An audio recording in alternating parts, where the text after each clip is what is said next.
बिस्मिल्लाहिर्रहमानिर्रहीम। अच्छा, कभी गौर किया है कि एक ज़रा सी छोटी सी अलामत जिसे हम आम तौर पर ज़ेर, ज़बर या पेश कहते हैं, वो किसी भी जुमले का मतलब बिल्कुल पूरी तरह से कैसे बदल सकती हैं?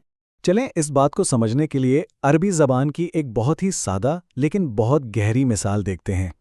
अब यहां देखें, दो जुमले हैं। पहला है जा आ जैदुन, मतलब जैद आया। यहां जैद के आखिरी हर्फ पर गौर करें, इस पर पेश है। ये पेश हमें बता रहा है कि आने का काम जैद ने किया, वो फाइल है। ठीक है। अब दूसरा जुमला देखें, रअयतु जैदन, यानी मैंने जैद को देखा। यहां जैद के आखिर में पेश नहीं बल्कि जबर है, और यह जबर बताता है कि जैद वो है जिसे देखा गया, यानी इस पर काम हुआ, वो मफऊल है। फर्क सिर्फ एक छोटी सी अलामत का, और किरदार ही बदल गया। और यही तो इस पूरे निज़ाम की खूबसूरती है। ये छोटी सी अलामत कोई सजावट की चीज़ नहीं है, नहीं, बल्कि ये तो फ़ाइल और मफ़ूल के बीच एक लकीर खींच देती है। सच पूछे तो यही तो माने की बुनियाद है। तो सवाल ये पैदा होता है कि आखिर वो कौन सा इल्म है जो हमें ये सारे उसूल सिखाता है? जी, इसी इल्म को कहते हैं इल्म नहव, यानी अल्फाज की साख्त और तरतीब का इल्म। आसान लफ्ज़ों में समझे तो इल्म नहव अरबी ग्रामर का वो हिस्सा है जो हमें सिखाता है कि जुमले में कौन सा लफ्ज़ कहाँ आएगा, इसका किरदार क्या होगा, और सबसे अहम, इसके आखिर में ज़ेर लगेगी, ज़बर या पेश। ये सब इसलिए ताकि हम बिल्कुल ठीक मतलब तक पहुँच सकें। हम कह सकते हैं कि ये अरबी जुमले की साख्त को समझने की मास्टर की है। इस इल्म के अंदर बहुत कुछ आ जाता है। हम ये सीखते हैं कि अल्फाज की किस्में क्या हैं, जैसे इस्म, फ़ेल और हर्फ। फिर जुमले कैसे बनते हैं, उनकी किस्में क्या हैं। फिर सबसे अहम, फ़ाइल कौन है, मफ़ूल कौन है, और इन सब की बुनियाद एराब, वही छोटी छोटी अलामतें जो लफ्ज़ का पूरा किरदार तय कर देती हैं। अच्छा, ये सब तो ठीक है, लेकिन अब आते हैं सबसे बड़े सवाल की तरफ। आखिर इस इल्म का कुरान पाक को समझने से क्या ताल्लुक है? ये इतना ज़रूरी क्यों है, इतना बुनियादी क्यों है?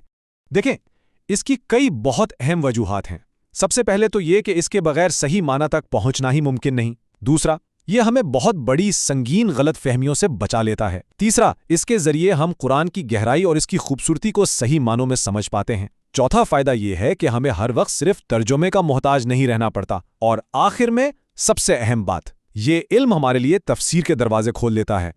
चलें अब सिर्फ बातें नहीं करते, इस इल्म को अमली तौर पर कुरान की एक आयत पर लगाकर देखते हैं, और फिर देखें कि ये कैसे माने के छुपे हुए खजानों को हमारे सामने खोलकर रख देता है। ये कुरान पाक की एक बहुत ही मशहूर आयत है, इन्नमा यख्शल्लाह मिन इबादिहिल उलमा। अब अगर किसी को इल्म नहव की समझ ना हो तो इस आयत का मतलब समझने में बहुत आसानी से और बहुत बड़ी गलती हो सकती है। यहाँ एक बहुत ही बुनियादी सवाल खड़ा होता है, इस आयत में कौन किससे डर रहा है? क्या नाउज़ुबिल्लाह अल्लाह अपने बंदों से डरता है, या फिर उलमा अल्लाह से डरते हैं? अब इसका जवाब हमें इल्म नहव से मिलेगा। ज़रा गौर करें, लफ्ज़ अल्लाह के आखिर में ज़बर है, यानी फ़तहा, और नहव का कानून कहता है कि ये मफ़ऊल की अलामत है, यानी वो ज़ात जिस पर अमल हो रहा है, जिससे डरा जा रहा है। और दूसरी तरफ लफ्ज़ अल-उलमाओ के आखिर में पेश है, यानी ज़म्मा, और ये फ़ाइल की अलामत है, यानी डरने वाले, अमल करने वाले। तो ये एराब ही हैं जो असल कहानी बता रहे हैं। तो जब हम इन एराब को सामने रखते हैं तो सही मतलब बिल्कुल साफ हो जाता है। यकीनन अल्लाह के बंदों में से सिर्फ इल्म वाले ही इससे डरते हैं। अब सोचें, अगर इल्म नहव ना होता तो इसका मतलब बिल्कुल उलट समझा जा सकता था, और ये कितनी बड़ी, कितनी संगीन अकीदे की गलती होती। तो फिर इस सारी बात का खुलासा क्या निकला? बात सीधी सी है, इल्म नहव सिर्फ एक इल्म नहीं, ये वो बुनियाद है जिस पर फ़हम की पूरी इमारत खड़ी होती है। और अगर बुनियाद ही कमज़ोर हो तो इमारत सीधी नहीं रह सकती। तो अहम नुक्ता यही है कि इल्म नहव को सिर्फ उसूलों का एक मजमुआ ना समझा जाए, नहीं, बल्कि ये कुरान पाक की एक मुस्तनिद, एक गहरी समझ की बुनियाद है। ये वो चाबी है जो हमें अल्फाज के पीछे छुपे हुए असल पैगाम तक ले जाती है। और आखिर में एक सवाल के साथ इस बात को ख़त्म करते हैं। ज़रा सोचिए, अगर एक आसमानी किताब में मानी को समझने के लिए साख्त इतनी अहम है, तो ये खुद ज़बान की फितरत, उसकी अपनी गहराई और ताकत के बारे में हमें क्या सिखाता है?